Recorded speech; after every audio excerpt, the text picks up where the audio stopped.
Hello, I'm Lewis Vaughan-Jones. This is the Iran War Today, our briefing, bring you right up to date with all you need to know about the US-Israel war with Iran. We'll be live in Washington, Jerusalem and Beirut with more, and bring you analysis from our correspondents here in the newsroom.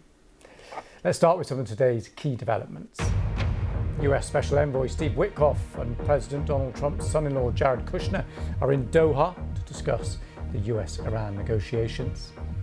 Iran said it has no plans to meet the US negotiators in Qatar.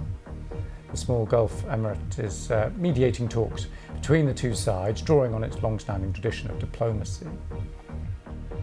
Hezbollah rejects a ceasefire deal made between Israel and the Lebanese government, while Benjamin Netanyahu vows his military will stay in southern Lebanon as long as the militant group poses a threat to Israel. Iranian and US negotiators are in the Qatari capital Doha for a series of meetings only days after a dispute over the Strait of Hormuz triggered several days of tit-for-tat attacks, cutting off shipping through the key waterway. Now, the two sides will not be holding direct talks. Discussions will instead take place through Qatari and Pakistani mediators. On the US side, Special Envoy Steve Witkoff and President Donald Trump's son-in-law, Jared Kushner, travelled to Doha for a meeting with the Qatari Prime Minister. They'll be focusing on the preliminary agreement reached with Iran earlier this month, which commits all parties to ending hostilities and opening the Strait of Hormuz. On Monday, President Trump posted on his social media platform saying Iran has requested a meeting. It will take place tomorrow in Doha. Well, shortly after, an Iranian spokesperson said the US team's trip to Doha had nothing to do with the Iranian delegation's visit there. He added the two sides have not yet officially entered the stage of negotiating for a final agreement.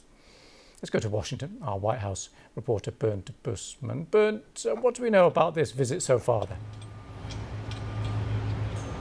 Well, essentially the purpose of the visit is for the implementation of the 14-point memorandum of understanding that extended the ceasefire between the U.S. and Iran. As you mentioned, what they won't be doing in Doha is meeting directly with their Iranian counterparts.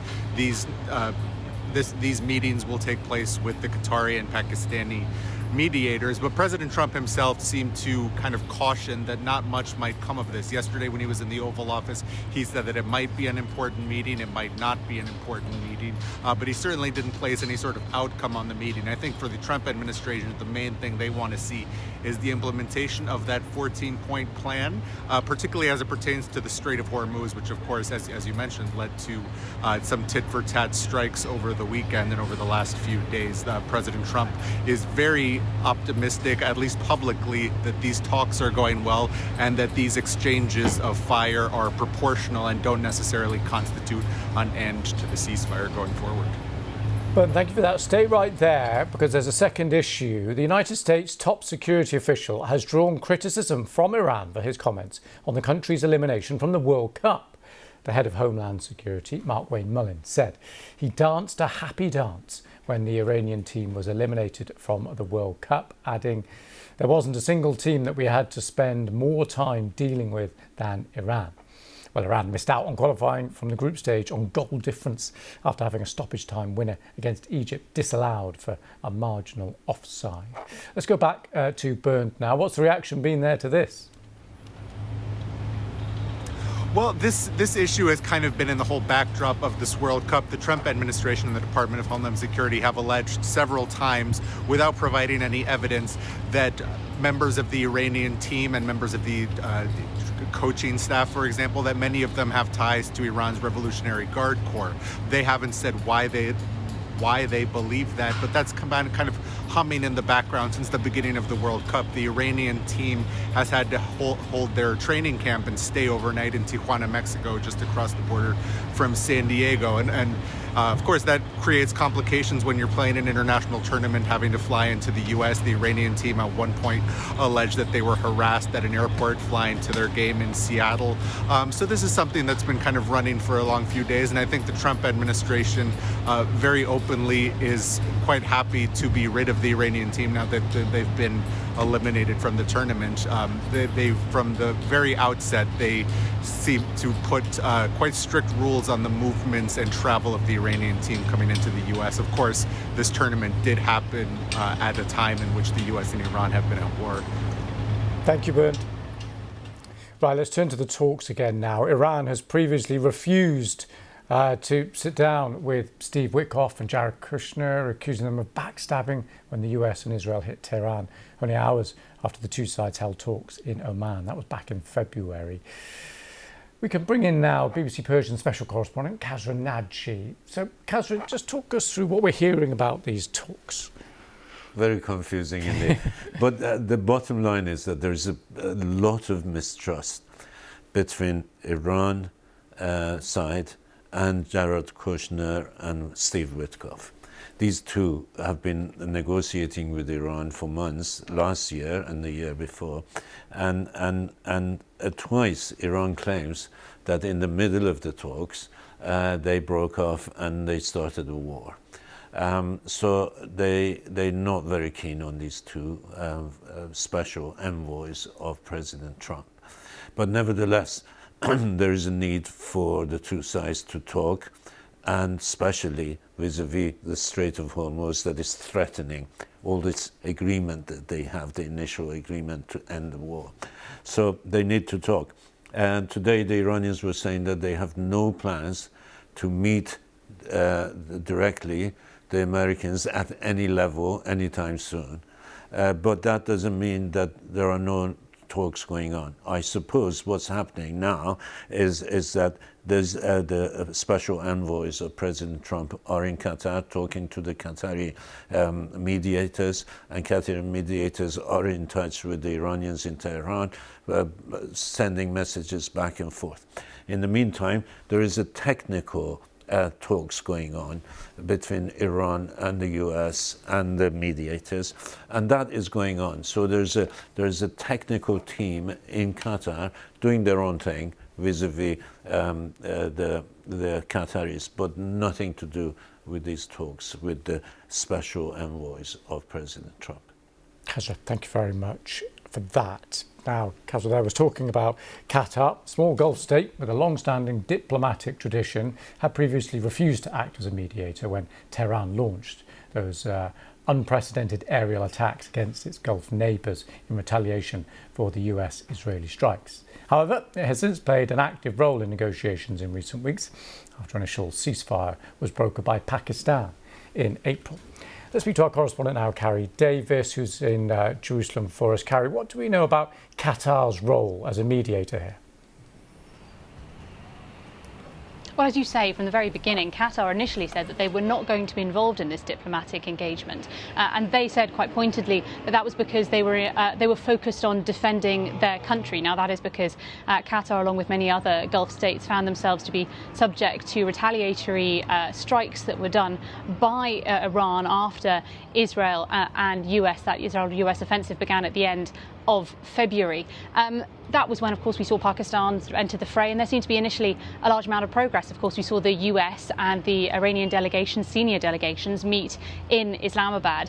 But then there seemed to be a level of stalling, that things didn't seem to be quite moving forward, that there wasn't an MOU agreed. There was a lot of back and forth, suggestions that they were very close, suggestions then from the Iranian side that things were being rejected, and it seemed to all have got stuck in the mud and a bit deadlocked. We've seen some reporting from the news agency AP, who have said that Qatar, and some diplomats have said that Qatar was then approached to try to stop and unpick that deadlock.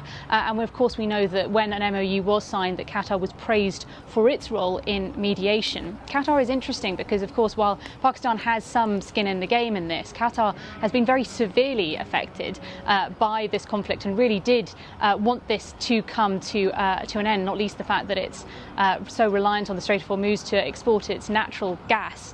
At this particular stage, it's really difficult to know exactly what is happening behind the scenes and exactly what Qatar's role is. But of course, we do know they have a history of doing these diplomatic negotiations. They have a history of doing this with the US. So there is some form of mechanism already existing there. And it seems that they are now playing this key role in this shuttle diplomacy back and forth to try to pass messages and keep the process moving forward.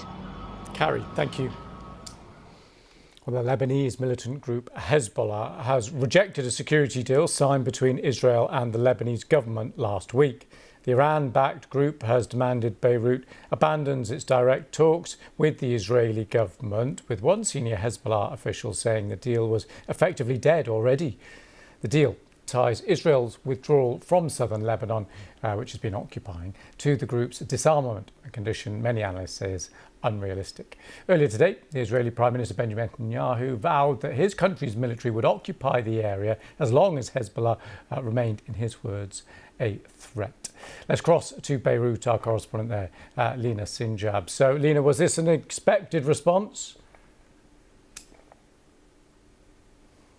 Yes, indeed. This is something that's been ongoing for a month with discussion even since the war in 2024 about the condition of disarming Hezbollah to stop any threats to the Israelis. But now there is a de facto occupation of big swathe of the south of Lebanon where, tens of thousands of people are, yearning to go back to. And for many here in Lebanon, they've criticized this agreement as not complying with Lebanon's sovereignty, not defending Lebanon's sovereignty. And some even went on to call it as submission to the Israelis. Of course, the criticism mainly came from Hezbollah's leaders, but also from the Speaker of the Parliament, Nabih Berri, who's somehow siding by Hezbollah. But even ordinary Lebanese, although they want to see peace in the country, they want to see disarmament of Hezbollah, but they feel that this deal has not pushed and put responsibility on the Israelis. In fact, it granted the Israelis the permission to stay because the condition of the withdrawal is tied to the disarmament of Hezbollah. Many here see as a really difficult operation to do, and certainly not the government able to disarm the group, nor the army is equipped and capable of disarming this group. This is a group backed by Iran, trained by Iran. They have a political wing as well as the military wing, and they've rejected these calls for disarmament. The pockets areas, the pilots areas that they've suggested as an example of disarmament, where the Lebanese army will go in and be in control, then the Israelis would withdraw, could be an example. But so far, the Hezbollah, who is the one who has a stake in making this deal happen, is rejecting it. Lina, thank you. So let's take a look now what this all means and what happens next. We can speak to our international editor, Jeremy Bowen. Hi, Jeremy. So let's focus on those talks, such as they are at the moment. Where do you think things stand? Well, what they're doing at the moment, I've spoken to, been in contact, I should say, by text message with people who are involved in the negotiations. There are technical teams are there. Intermediaries are shuttling between them in Doha and Qatar. They are talking about numbers of issues in the Memorandum of Understanding, the so-called MOU, including Article 5. Article 5 is the issue about the freedom of navigation through the Strait of Hormuz and the guarantee of safe passage through that. Now, it is clear that Iran is not prepared to go back to the status quo that held before the Israelis and the Americans attacked them on the 28th of February this year. They want, first of all, recognition of their role, and they prove that they have a role there and a lot of power to use it as a chokehold on the world economy. But there's also been a lot of talk about whether or not they might charge fees for that. Now, there's been some reporting in the New York Times, which is suggesting that that Oman, the country on the other side of the strait, has been talking about something involving some kind of voluntary contributions. Iran has been saying apparently that if they're going to be contributions, they've got to be compulsory. The point is, Iran does not want to go back to the way things are. And of course, there is a massive irony at the heart of all this, that right now, a very important negotiating point is to try to get from the American perspective, get things back to the way they were before America attacked Iran. So that hardly counts as progress generated by the war. And Jeremy, can you just remind us of the time frames here that they are operating under, and what's your assessment of what happens next? Well, in the agreement, it's 60 days, but that's extendable. They've already had a couple of weeks of that, so I think it's an absolute racing certainty that it will be extended, not least because what they're talking about is an immensely complicated negotiation. They're still talking about the Memorandum of Understanding. The Memorandum of Understanding, the MOU, is not the deal.